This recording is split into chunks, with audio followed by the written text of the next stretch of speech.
আজকে চলে এসেছি তোমাদের জন্য মিউচুয়াল ফান্ডের আরেকটি ভিডিও নিয়ে। এই ভিডিওতে আমরা জানবো যে মিউচুয়াল ফান্ড অ্যাকচুয়ালি আমাদের জন্য কতটা সেফ। আমরা প্রত্যেকে কম বেশি মিউচুয়াল ফান্ডসের মধ্যে ইনভেস্ট করে থাকি। অনেকের এই সম্বন্ধে অনেকটা ব্রডার একটা কনসেপ্ট রয়েছে, অনেকের সেই কনসেপ্টগুলো নেই। তোমাদের এই কনসেপ্টটা আরেকটু বেশি পরিমাণে যাতে তোমাদের বুঝতে সুবিধা হয়, সেই কারণের জন্য আজকের এই ভিডিওটা বানানো। অনেকে শেয়ার মার্কেটকে বলে থাকে জুয়ার জায়গা, সাট্টার জায়গা। অনেকে শেয়ার মার্কেটকে সেইভাবে দেখা যায় যে হ্যাঁ, কেউ কেউ শেয়ার মার্কেটকে ততটা পরিমাণে হয়তো পাত্তা দিতে চায় না বা মূল্য দিতে চায় না, অনেকেই সেইভাবে জুয়া বা সাট্টা হিসাবে অভিহিত করে থাকে। আমরা অ্যাকচুয়ালি জানবো যে শেয়ার মার্কেট কোন ক্ষেত্রে জুয়ার জায়গা বা কোন ক্ষেত্রে সাট্টার জায়গা, এবং কোন ক্ষেত্রে সেটা একটা অত্যন্ত ম্যাচিওর্ড ইনভেস্টমেন্ট। চলো শুরু করা যাক। দেখো, শেয়ার মার্কেট ম্যাক্সিমাম ক্ষেত্রে দাঁড়িয়ে যেই সমস্ত জায়গাগুলোকে ঘিরে তৈরি হয়, একটা হয় ডাইরেক্ট শেয়ারে ট্রেডিং। ডাইরেক্ট শেয়ারে যখন আমি ট্রেডিং করছি, সেটা আমি সুইং ট্রেডিং করতে পারি, সেটা আমি এফএনএনও মানে ফিউচার্স অ্যান্ড অপশনসের মধ্যে যেতে পারি। আলটিমেটলি সেই জায়গাটায় কিন্তু আমার একটা এক্সপার্টিস ডিপেন্ড করে। আমি জুয়া কোনোটাকেই বলবো না, প্রত্যেকটাই ক্যালকুলেটেড রিস্ক, এবং সেই রিস্কের জায়গাতে কিন্তু আমার অত্যন্ত একটা আমার কনসেপ্ট, আমার রিসার্চ, আমার অ্যানালাইজিং পাওয়ার, প্রত্যেকটা জিনিস ডিপেন্ড করে যাতে কিনা আমি সেই শেয়ার মার্কেট বা ভালো শেয়ারটাকে কিভাবে ডিটেক্ট করতে হয় বা ক্যালকুলেট করতে হয়, ফিউচার্স অ্যান্ড অপশনস কী করে ভালো করে ক্যালকুলেট করতে হয়, সেই জিনিসগুলোকে আমরা জানতে পারি বা শিখতে পারি। তার একটা আলাদা নীতি রয়েছে, আলাদা একটা মেথড রয়েছে। কিন্তু যখন তুমি মিউচুয়াল ফান্ডে ইনভেস্ট করছো, তখন মনে রাখতে হবে তোমার রিস্কটা অটোমেটিক কিন্তু মিটিগেট হয়ে যাচ্ছে, তোমার রিস্কটা কমে যাচ্ছে। কেন কমছে? কারণ তুমি মিউচুয়াল ফান্ডস মারফত কিন্তু একটা কোম্পানিতে ইনভেস্ট করছো না, তুমি মিউচুয়াল ফান্ডস মারফত তুমি কিন্তু প্রচুর কোম্পানিতে 10টা 12টা বা তার বেশি, ইনফ্যাক্ট 15 20, অনেক অনেক মিউচুয়াল ফান্ডস তো এর থেকেও বেশি কোম্পানিজের মধ্যে তার নিজস্ব পয়সা যেগুলো থাকে সেগুলোকে বরাদ্দ রাখে, এবং তার সেখানে তুমি পয়সাটাকে ইনভেস্ট করছো। তো আমাকে এটা জানতে হবে যে মিউচুয়াল ফান্ডস যাকে আমি হয়তো বলছি যে না এটা হয়তো একটা ক্লিক বেট এরকম ধরনের একটা ব্যাপার, সেটা কি আদৌ এরকম কোনো ফাঁদ, নাকি এটা একটা ক্যালকুলেটেড রিস্ক বা ইন ফিউচার ওয়েলথ জেনারেটিং একটা ইনস্ট্রুমেন্ট। তো সেই বিষয়টাকে আমাকে চলো আজকে জেনে নিই বিষয়টা ভালো করে। তার মানে আজকের টপিক আমরা যেটা চুজ করতেই পারি অবভিয়াসলি, সেই টপিকটা হতে পারে যে how much safe is my MF. তো আজকের topic how much safe is my MF. আমার যে মিউচুয়াল ফান্ড সেগুলোকে আমি রেডি করেছি বহুদিন ধরে, বহু বছর ধরে, আমার হার্ড আর্নড মানি যার মধ্যে আমি জমিয়েছি, সেই জমানো অর্থটা কি জাস্ট এক নিমেষে উধাও হয়ে যেতে পারে? আই থিঙ্ক তোমাদের ক্লিয়ার বা আইডিয়াটা আরও বেশি ক্লিয়ার হবে আজকের এই ভিডিওদের থেকে। তো চলো আমরা দেখে নিই যে আমার মিউচুয়াল ফান্ডকে আদৌ এই জায়গাটাকে আনবার ক্ষেত্রে দাঁড়িয়ে কতটা পরিমাণে আমাদেরকে সেই জায়গাটাকে আরও বেশি জোরদার করতে হবে, এবং আমাদের ইনভেস্টমেন্টটা যাতে আরও আমরা মিউচুয়াল ফান্ডসের মধ্যে করতে পারি বা সেই অনুযায়ী ধারণাটাকে আরও বেশি পোক্ত করতে হবে। একবার মনে রাখবে জিনিসটা, এখন কিন্তু মার্কেট ক্রমশ নিম্নগামী। তো যারা নিউ ইনভেস্টার্স তাদের মনের মধ্যে কিন্তু একটা ভয় উপস্থিত হচ্ছে যে মার্কেট তো ক্রমশ পড়ছে, তাহলে এবার আমার ইনভেস্টমেন্ট কী হবে? আমার ইনভেস্টমেন্ট হয়তো দেখা যাবে এক রাত্রের মধ্যে সম্পূর্ণ উধাও হয়ে গেল। অ্যাকচুয়ালি কিচ্ছু হবে না, উল্টে মার্কেট যখন পড়ে তার ইনভেস্টিং স্ট্র্যাটেজি তখন আলাদা থাকে। তো সেই জায়গার ক্ষেত্রে আমরা জেনে নিই, বাট সেটা নিয়ে আমরা অন্য আরেকদিন কথা বলবো। আজকে আমরা জেনে নিই how much safe is my MF, আমার মিউচুয়াল ফান্ড অ্যাকচুয়ালি কতটা সেফ। তো আমরা তোমরা দেখতেই পাচ্ছ বোর্ডসে যে আমরা অ্যাসেট প্লাস এই পেজটা বের করেছি। অ্যাসেট প্লাস কোম্পানির সঙ্গে আমি বিগত অনেক দিন ধরে যুক্ত, এবং অ্যাসেট প্লাসের মধ্যে বিভিন্ন স্কিমসগুলো রয়েছে। এটা কিন্তু আরেকবার মনে রাখা দরকার যে এগুলো কোনো স্কিম রেকমেন্ডেশন নয়। তো আমি স্কিম রেকমেন্ডেশন একেবারেই দিচ্ছি না। বিভিন্ন মার্কেট কন্ডিশনে বিভিন্ন স্কিমস ভালো বা খারাপভাবে পারফর্ম করে, তো ন্যাচারাল ব্যাপার, এটা স্কিম রেকমেন্ডেশন মোটেই তো হবেই না, সেইভাবে কোনোভাবে এটাকে কনসিডার করা যাবে না। যেটা তোমাদেরকে বোঝানোর উদ্দেশ্য সেটা হচ্ছে বিভিন্ন মিউচুয়াল ফান্ডসের মাধ্যমে যে অ্যাকচুয়ালি মিউচুয়াল ফান্ডস সেই জিনিসটা কতটা সেফ। সরি বন্ধুরা, গলার অবস্থা ভীষণ খারাপ। আমরা চলে যাচ্ছি প্রথমে ফ্লেক্সি ক্যাপ। ফ্লেক্সি ক্যাপ কি করে? ফ্লেক্সি ক্যাপ তোমরা প্রথমেই দেখতে পাচ্ছ যে লেখা রয়েছে this funds can invest in stocks across all market caps. যে কোনো মার্কেট ক্যাপসের ভিত্তিতে এই ফান্ড ইনভেস্ট করে। This funds allocate to large mid and small cap. Large cap, mid cap বা স্মল ক্যাপের মধ্যেই ফান্ডসটা ইনভেস্ট করে based on their view on market trends and valuations, this providing good diversification. যেহেতু লার্জ মিড এবং স্মলে এর ইনভেস্টমেন্টটা থাকে, ন্যাচারাল ব্যাপার কিন্তু মনে রাখতে হবে যে লার্জ মিড এবং স্মল ক্যাপের ক্ষেত্রে এটা ভালো একটা ডাইভার্সিফিকেশন ওভারঅল এটা প্রোভাইড করে বা চলে আসে। These funds can have moderate volatility in the short term.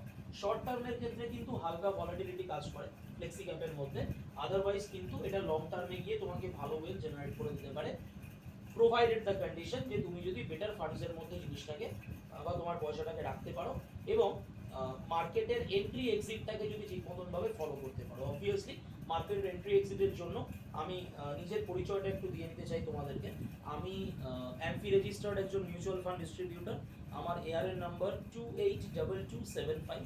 আমি তোমরা যদি আমার সাথে যুক্ত হতে চাও আমাকে সরাসরি তোমরা ভিডিওতে কমেন্ট করে জানাতে পারো, অথবা আমার মোবাইল নাম্বার দেওয়া থাকবে, তোমরা সেখানে যোগাযোগ করতে পারো। আমি তোমাদেরকে হেল্প করব যাতে তোমাদের ইনভেস্টিং জার্নি শুরু করতে পারা যায়, 1 নম্বর। 2 নম্বর হচ্ছে তোমরা অলরেডি তোমাদেরকে একটা অ্যাপ্লিকেশন আমি প্রোভাইড করে দেবো, যার মাধ্যমে ট্রান্সপারেন্টলি তোমরা কিন্তু তোমাদের সমস্ত ইনভেস্টমেন্টসগুলোকে দেখতে পারবে। মাত্র 500 টাকার থেকে, মাসে মাত্র 500 টাকার থেকে তোমরা কিন্তু ইনভেস্টিং জার্নি শুরু করতে পারো। চলে আসি, এখানে বিভিন্ন টাইপের টপ ফান্ডস দেওয়া রয়েছে ফ্লেক্সি ক্যাপের ক্ষেত্রে। দেখতেই পাচ্ছ আমাদের প্রথমে রয়েছে axis flexi cap fund growth. এখানে ফান্ড সাইজ কত? 12,666 কোটি টাকা। মানে আমি, তুমি বা আমাদের মতন সাধারণ দেশবাসীরা যারা এই ফান্ডে পার্টিকুলার ইনভেস্ট করেছি, তারা কিন্তু এই ফান্ডের মধ্যে প্রায় 12,666 কোটি টাকা আমরা জমা করেছি বা রেখেছি ওভারঅল। বুঝতেই পারছো নাম্বারটা কতটা বড়। এবং মিনিমাম 100 রুপিস থেকে আমরা এখানে ইনভেস্টমেন্ট শুরু করতে পারি। 3 ইয়ার্স এর রিটার্ন 8.8%। আমি যদি এটার মধ্যে ক্লিক করি তাহলে এটা সংক্রান্ত সমস্ত ইনফরমেশনস গুলো আমার চোখের সামনে চলে আসবে। আমি ইনফরমেশনে টুক করে চলে যাই একটা দিকে, সেটা হচ্ছে হোল্ডিংস। তোমরা দেখতে পাচ্ছ এখানে হোল্ডিংসটা লেখা রয়েছে। হোল্ডিংস মানে এই মিউচুয়াল ফান্ড কোন কোন কোম্পানিকে হোল্ড করে বা হোল্ড করে থাকে তার একটা লিস্ট। দেখতেই পাচ্ছ শুরুতে রয়েছে আইসিআইসিআই ব্যাংক। এক একটা কোম্পানিতে এদের পার্সেন্টেজ অবশ্যই আলাদা থাকবে, কারণ সব ধরনের স্টকস এরা সমানভাবে হোল্ড করবে না, তো ন্যাচারাল ব্যাপার প্রত্যেকটা স্টকসের মধ্যে পার্সেন্টেজ আলাদা আলাদা থাকে। এবং সেই জায়গা থেকে যদি দেখতে চাই তাহলে কোনো মিউচুয়াল ফান্ড ব্যাংকিং স্টকসের মধ্যে কেউ বেশি ইনভেস্ট করে, কোনো মিউচুয়াল ফান্ড অন্য যে কোনো ধরনের গ্রোথ স্টকসের মধ্যে, কেউ কন্ট্রা ফান্ড যেগুলো ভ্যালিউ ফান্ডের মধ্যে বেশি ইনভেস্ট করে, সেটা যার যার ফান্ড ম্যানেজারের স্ট্র্যাটেজি থাকে। আইসিআইসি ব্যাংক এখানে ইনভেস্ট করা হচ্ছে প্রায় 8.26%, এইচডিএফসি তার মধ্যে ইনভেস্ট করা হচ্ছে 6.40, বাজাজ ফাইন্যান্স তার মধ্যে 4.96, ট্রেন্ড তার মধ্যে 4.53, ভারতী এয়ারটেল তার মধ্যে 4.18, ইনফোসিস তার মধ্যে 3.44। জাস্ট কোম্পানি প্রোফাইল গুলো খেয়াল করো প্রত্যেকে। টরেন্ট পাওয়ার 2.85, UltraTech cement 2.79, Bharat electron 2.65, Krishna institute 2.60। যদি ভিউ অল করে দিই তাহলে এরপরে আরো উঠতে পারে M&M 2.50, টাটা মোটরস 2.49, TCS 2.48, আপার ইন্ডাস্ট্রিজ 2.36, ইন্টারগ্লোব এভিয়েশন 2.13। এরকম করে করে প্রচুর। তার মানে বুঝতেই পারছো তোমার পয়সা রীতিমতন ভাবে 1 2 3 4 5 6 7 8 9 10 11 12 13 14 15 16 17 18 19 20 21 22 22 স্টকসের মধ্যে তোমার পয়সা ইনভেস্ট হচ্ছে ফ্রেন্ডস। সুতরাং ভয় পাওয়ার কোনো কারণ নেই।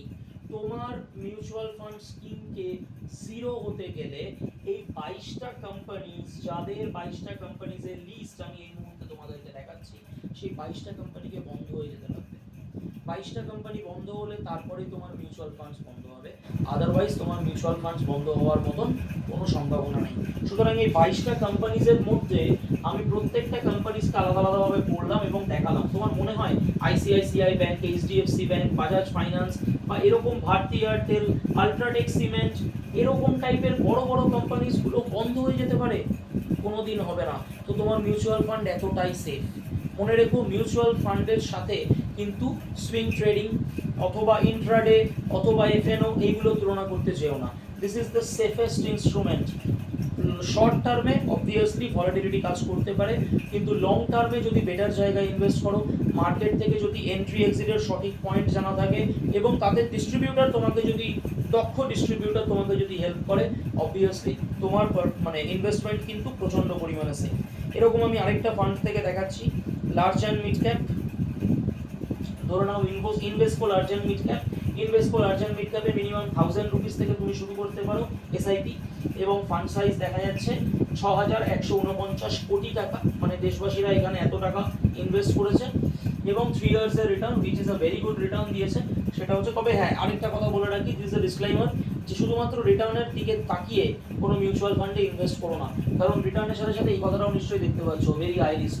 তো ন্যাচুরালি ভেরি হাই রিস্ক যখন, তখন কোনো এক্সপার্টের সাহায্য নাও, এক্সপার্ট তোমাকে রিস্কটা মিটিগেট করতে হেল্প করবে। ইনভেস্টকো ফান্ডে চলে যাচ্ছি ডাইরেক্ট।